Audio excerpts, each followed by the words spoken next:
Now then YouTube, how's it going? We're back for another instalment of the Honda build series. I'm making myself some little side quests so I can make some videos to keep the content on the channel more of a regular thing. This little side quest that we've got today is based all around this little puppy here. Now this is a job that I have been scared to do for a long time, but it's something that I've always wanted to have a go at doing. It involves this thing. This thing is a standard OEM Honda part. It's an RBC inlet manifold that you would find, I want to say the K20A JDM engines, so like your DC5 Type R. We made this one up. And your Ep.3 JDM Ep.3. It's a made-up tale. And maybe some of the later Civics and stuff. It's a total fabrication. This itself is probably the cheapest bang for buck horsepower adder on a K series engine that you can buy, because these are about 500 or 600 quid, I think. We had to pick one up second hand for less than that. There's plenty of options out there, but this is the one that I had on my engine. It made good power, and I basically was going to buy some throttle bodies the other day. I seen them come up and I was just about to click buy, and I thought, no, I don't need it. I don't need it. I need it!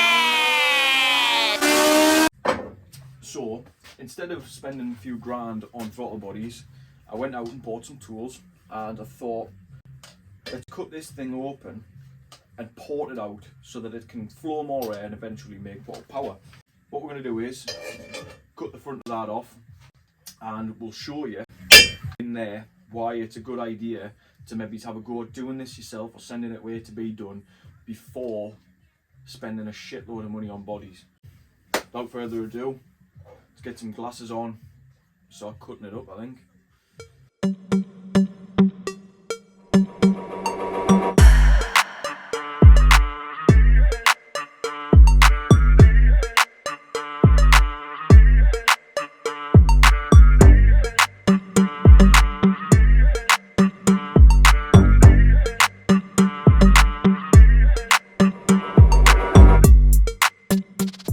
So then, give it a little bit clean, and here is a better look at what we've got to deal with. There's some big gaps in the moulding. There's a lot of free horsepower hidden in there. That's what we've got to deal with. So what we're going to do next is, like I said, all these little small surface imperfections, I think we'll get rid of them first. We'll ratchet some bits out, and we'll have a little do at that.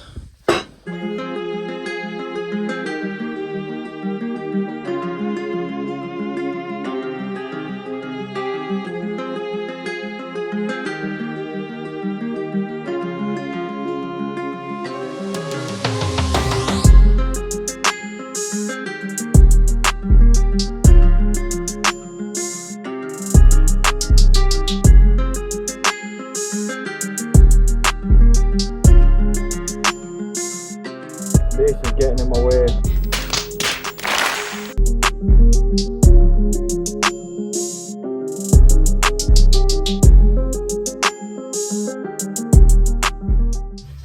The porting is finished, I think. I think I'm happy with that. I mean, considering I've not picked a die grinder up in a pretty long while, and I've never done this before, I'm buzzing with that. We need to wait for the delivery man to come and drop off my sanding kit, and maybe it's a longer burr to get in there to remove some of the more harsh casting marks and to get in here a little bit more. But I'm buzzing with that. How cool does that look? 2 weeks later. Oi, we're back again. We've had a little bit of a go with that new burr, and it was really good, to be fair. A couple of quid off eBay, cheapest chips, and it worked pretty well as well. But in hindsight, I should have maybe done this a little bit differently, but it's the first time I've tried it, so we've got nothing to lose really. I mean, if it doesn't work, then I'll just buy a set of bodies. What we're going to do now is we bought a load of cheap things from China. I mean, all of this stuff that I'm using from China. China! You just stick on the end of this little puppy on the die grinder, stuff them on. We're starting on 80 grits, moving up to 120 grits and finishing on 240 grits. If I was doing this for somebody else, I would have made a much like you know, I would have took the time to cut it all again properly and go through the hassle of welding all this up. I just don't want to make it any more of a pain for myself than I have to with it being cast aluminium. So we'll catch you when this thing looks really, really pretty.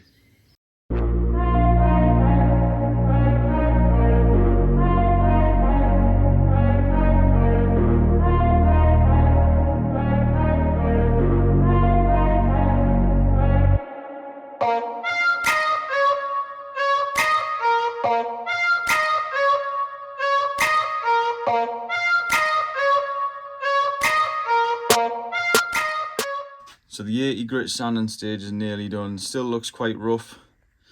Still, you know, I mean, compared to what it was, it is absolutely night and day difference. We've got a little bit more to go in here with the 80 grit.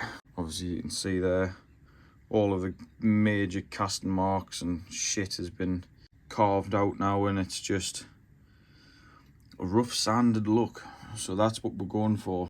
Obviously this is what it looked like. Obviously you can see where the die grind has been biting in there. It's surprisingly deep. It takes a while for the sandpaper to get rid of those marks. So I'll catch you when we are at the 240 grit stage and we're nearly done, ready to be welded back up. So yeah, I'm really happy with that. Going good. So we've got the inlet finished all the way down to 240. So I still need to give this a good clean, but ultimately, besides from blanking up these holes and ripping this pipe out of here, we're done. This is done. However, this end here, now on the spec sheet on the car when I bought it, it said that it had a 70mm ported throttle body inlet on it, and it fucking doesn't. This is a 62mm Ep.3 PRB inlet manifold throttle body converter to RBC. Gay! We're going to take some photos of this and we're going to 3D print true centered sort of jig or guide with a 70mm port in here, so I don't have to wait for a new throttle body to come to do this. So what we're going to do is we're probably going to finish this little cover off here and take some photos of this, map it out into card, get it all dimensionally true, print it out, get it marked in and ported. Just simply saves us the time and money of having to buy the throttle body or buy an adapter to then get a true centered, because I could just take this out roughly, but I want it to be as good as I can possibly get it. So I can't believe that. Like, never trust a car spec sheet when you buy it.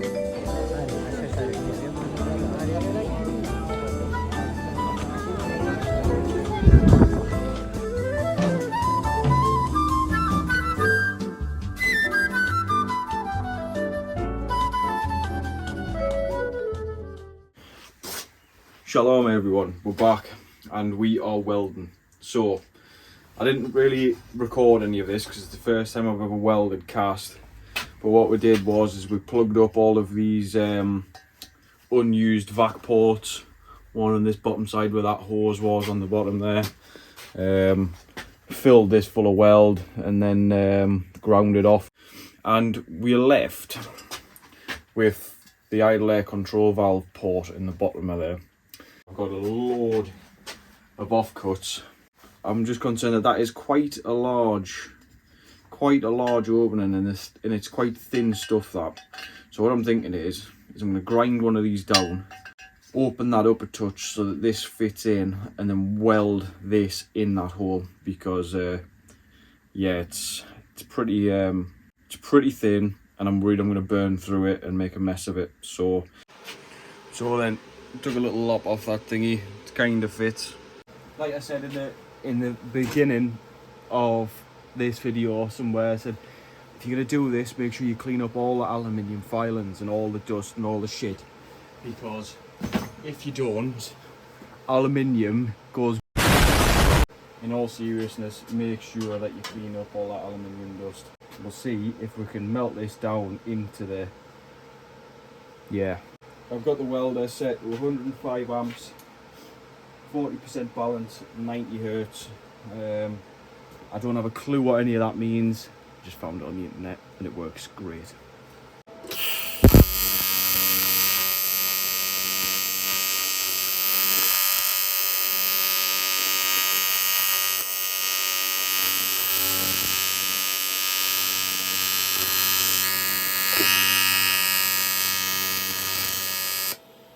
And that is exactly what I didn't want to happen. Piss. I'm not going to be able to get that back out there now. Let's try and get it out. Come on, you bitch.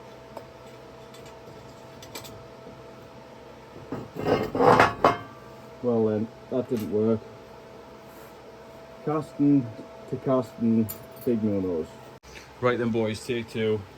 So now what I'm going to do is, I'm slowly going to go around that lead edge there and just add material and keep adding material. Probably going to have to stop multiple times to be able to let this cool down to the point where then I can come back to it and keep welding it without letting it fall everywhere. So what you find is when you're welding cast wire, everyone tends to think it's an absolute pig to do, which it is. There's that much porosity you're casting. You'll be welding away and all the porosity will just jump out and it'll basically explode. Or it'll let all the air pockets out, and this, say if I started arcing up on here on some unclean shit quality casting, by the time I have got this molten into a nice pool of clean aluminium after all the oxides and everything else has bubbled to the surface, this will probably have dropped down to like here, like it just deflates like an old cake. And it is delicious. Yeah! So what I'll be doing there is just hovering around and letting all the oxides burn the surface so that I can punch in with my filler wire and get a nice pool of clean metal to weld to.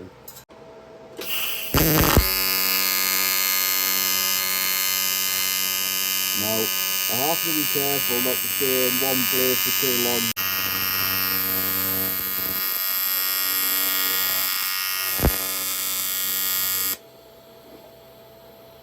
As you can see there, we have kind of got some kind of clean metal in there now. Now, there was a lot of porosity coming out of here for some reason. Me, that is hot. I just put my pinky finger on there. Holy shit.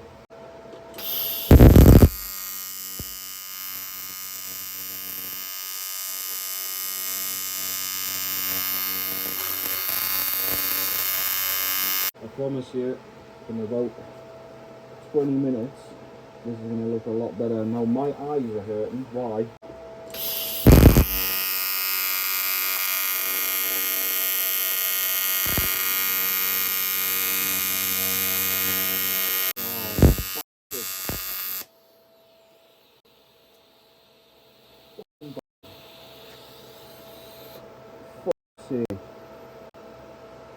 And that means we're getting too hot. So, I don't know if you've seen that there, I went to go and push my filler wire in and I literally just pushed a hole straight through this. We're going good there as well. Never mind. That's incredibly annoying. Oh, for fuck that, like. It doesn't matter if that bottom portion gets full of shit because it's going to be blanked off anyway. Ah, bitch. We'll leave it be, we'll let it cool down for a bit and we'll be back soon. So then, after a lot of swearing, a lot of wire, we've finally got it filled up. It looks rough, but it's just the way the light's hitting it. It's as good as I need it to be. We filled this edge in, put a little bit more in there and rounded it out to make this corner a bit more appealing. I would love to be able to knock that out and put a bung in there, but until I get myself some aluminium that I can use to slug things, I'm not going to bother, because using the cast as a slug was the biggest mistake I've made so far, because I made a right mess of that and I probably would have been done doing that a long time ago if that didn't happen. So, vac port's done, intake air control valve and this brake booster vac port has all been welded up, ground out to check for porosity, filled back up again. Bosh. For today, that's gonna have to be it, because yeah, we've got life to do. So yeah, bosh.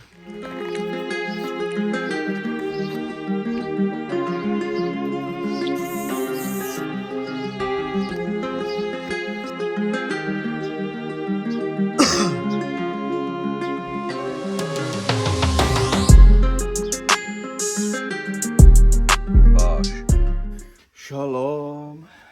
We are back again for the final time. Went a bit mental with the 600 grit, and I don't regret it now because it looks a little bit more pleasing on the eye. That surface in there now is bloody crispy to the touch, and I don't want to touch it because I've just cleaned it, but went a little bit into the trumpet and then left it. It is literally just the entrance into plenum, the front of the plenum cover, so that the airflow there is as uninterrupted as possible. So the inside of the runners, like I say, like 240 in the middle of the runner, should I say, or from like the top to like halfway, and then from the bottoms like 180 or something like that. So I am buzzing with that 70mm throttle body, ported RBC. So now is the painful part, getting this back on here. So let's not talk about anymore and let's have a crack at this. Oh, I've been dreading this, you know.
Hey, we're tigging. We're frickin' tigging.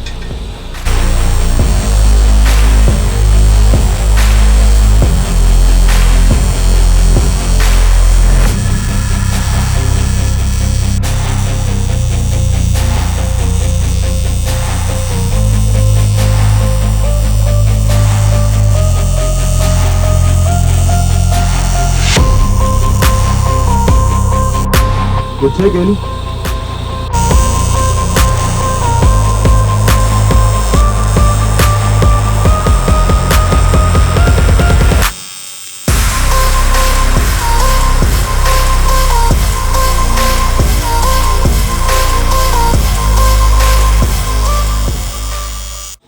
Boys, we're tigging. We have the TIG. Is it airtight? Who knows? Now then, boys and girls, we're back with a fully welded, fully bunged up, fully ported RBC inlet manifold. She isn't the prettiest, but she's going to make some power. So I hope you've enjoyed this little video. I will try to make some more fun videos in the future. Hopefully these ones are doing for now. Bit of long-winded processes, but this is what building cars is about. It's not all 5-minute jobs. I mean, this has taken me weeks in terms of gathering materials, researching here, researching there, obviously doing a bit of practice to make sure that I wasn't going to completely botch this. So yeah, I hope you all enjoyed the video and that you tune back in the future again. But other than that, we're signing out. We'll see you in the next one. Peace.